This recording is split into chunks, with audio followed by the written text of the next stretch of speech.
All right, guys, this is a test. I'm here in the hangar right now, and I'm trying to kind of set up the aircraft with some video cameras. To start, I kind of have put together over the last little while a whole mix and match of ND filters, attachments, a whole bunch of stickies, and right now I'm charging this guy up. We have another one here. These are the Osmos. I am running a we're gonna run on the wing. This is a GoPro Hero 7, I believe, and I got the attachment which just clips on here. I think it's by InFlight. I bought this like a good 6 months ago probably, and just never used it. So anyways, this will get this shot. Shows the front gear retracting when you come in and touching down.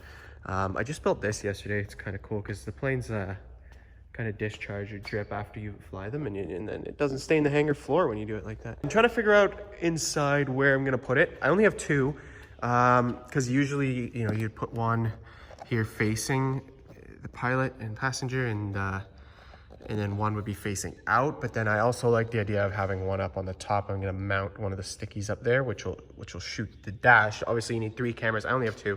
I'm probably gonna roll with the one up top for today, and then the one looking at me. And we'll try that.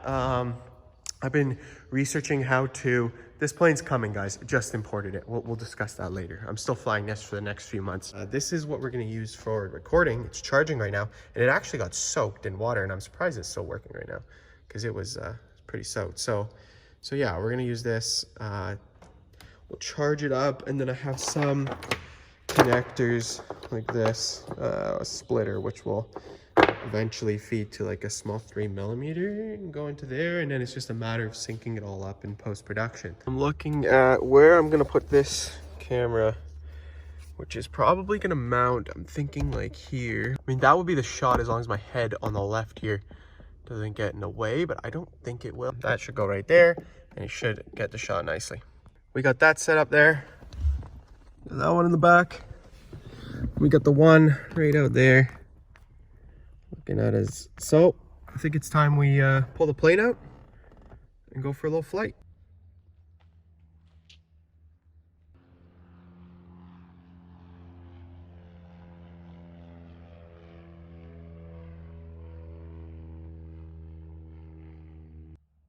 And we're recording. No, I'm on.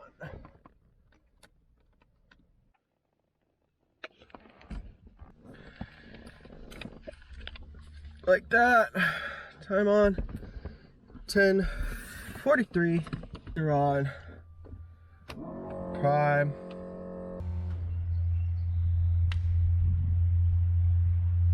Case didn't work.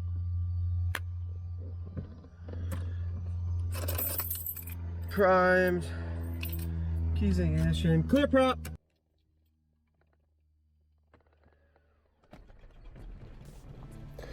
All right, guys, well, yep, so the audio recorder didn't work.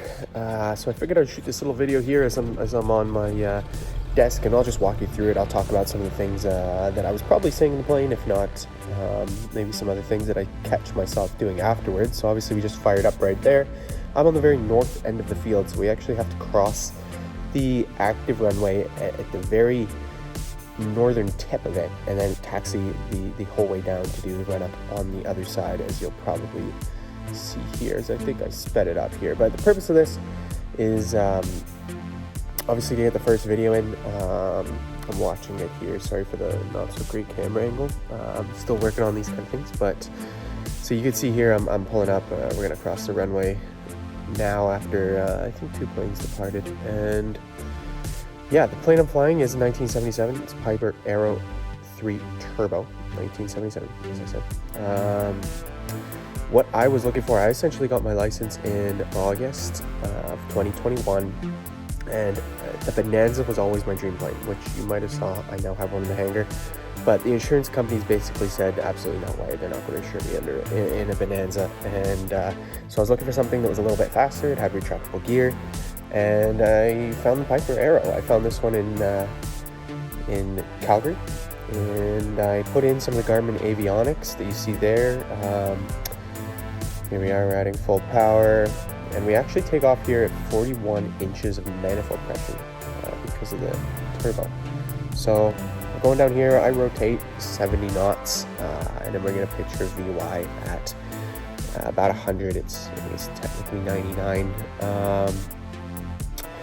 Cool shot, I think, with the camera out there, and you can see I probably cut so you can see the front gear come up here. There it is. I used to have a hanger there in the background where you see, until somebody bought it from me.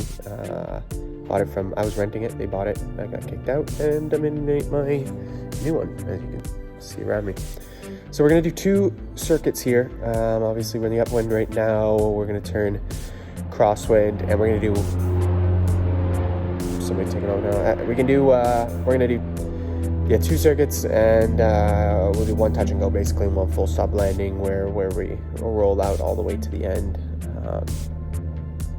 Burlington Airport's pretty good. The location's fantastic, but the runway's a little bit bumpy. We can work on that. When I say we, I mean the owner, if he ever gets around to it. So yeah, just turning crosswind right now. I think there was 3 or 4 planes in the circuit with me here. So as I was saying, yeah, so I put in those avionics. We had to put a new HSI CDI in there to go with the Garmin 750 XI. Autopilot is the S-Tech 30, which is in the turn coordinator, and we put in the new Garmin audio panel. And then, new Mode S transponder too, brings the traffic in, puts it on the 750. It's fantastic. So, there we go, turning downwind now. And, trying to think of what else. I'm going to take another flight. This is the day after I filmed this now. I just got into the hangar, and we're going to do another flight today, and I'm going to record this time on my phone audio recorder. I have the connection to put it into my phone, so we're going to try that, and then I don't know, you have to order a new audio recorder. So I usually put my gear down when I'm doing circuits. I'll put it down halfway down the downwind when I'm basically abeam the airport. That's just my memory trigger to put it down. I do have the system in here that if you pull back the power enough to essentially you're landing and you chop the power and you don't have the gear down, it's going to sound the alarm. Also, if you pull the flaps without the gear down, it'll sound a alarm just warning you that the gear is not down. As for the checks, we'll go back. So as I said before, we take off 41 inches of manifold pressure. Prop will go full forward, and then once we initiate the climb, pull the prop back to about 2450, and then once we're about 400 feet AGL, reduce the climb to more of a constant climb power, which is around 33 inches of manifold pressure, which is just awesome. It climbs easily 1,000 feet per minute, probably more with the turbo. You always get a little bit of chop coming in over those trees there, which is just before the touchdown zone of 3-2. And honestly, I don't do a lot of circuits and a lot of touch and goes. I did them in training, obviously, but ever since then, it's been more navigation and IFR training and all that. And we're going to get into some IFR flights on this channel for sure. I can actually say this channel now, since this is it's not my second video. No, this is my second video. It's just the second day. It's the first video. So there we go. We're up again.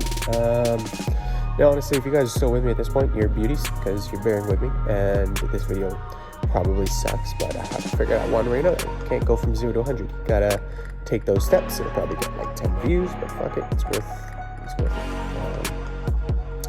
So yeah, we're gonna go up now. We're gonna do one more, and then we'll just roll out all the way to the end. The guy behind me, I'm talking here, thinking it's recording, but it's not. So there's where I'm probably pulling back my prop.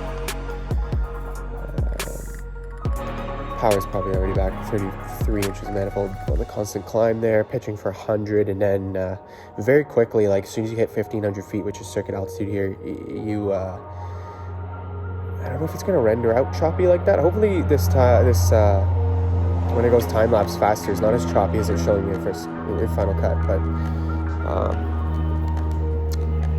I lost my train of thought from what I was saying before. But onwards and upwards. So here we go. We're turning final again. We're on an extended final here because it was 2 guys in front of me, and one of them, as soon as one extends, I think he said to the other guy to shorten it up next time. But Anyways, just figuring out these multi-cam settings. Right now I have 3 cameras rolling. As you can see, one pointing at me, one on the wing, and one for the dash. I'm going to get a 4th, which will just shoot straight out the window. And then I have some ND filters. I think that's what you need to take away the prop. But I'm not 100% sure. I can't wait to fly the Bonanza because it has a... when you're on the ground, it's like 25 degrees out today. The Bonanza will... it's got an air scoop in the window. Nice. So there we go. Landed a little long on purpose here because it is 3,950 feet runway. And we're going all the way to the very end.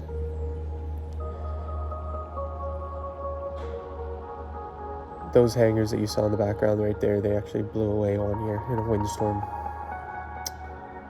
That's why they're all new versus a lot of the other ones are older. I'm in a newer one on this side now, but yeah. Well, thanks for watching. Thanks for bearing with me. Feel free to subscribe if you want to follow my journey into figuring out how to film and fly. I have huge things coming up. The reason I'm filming is because the aviation plans that I have and the things I'm going to do are just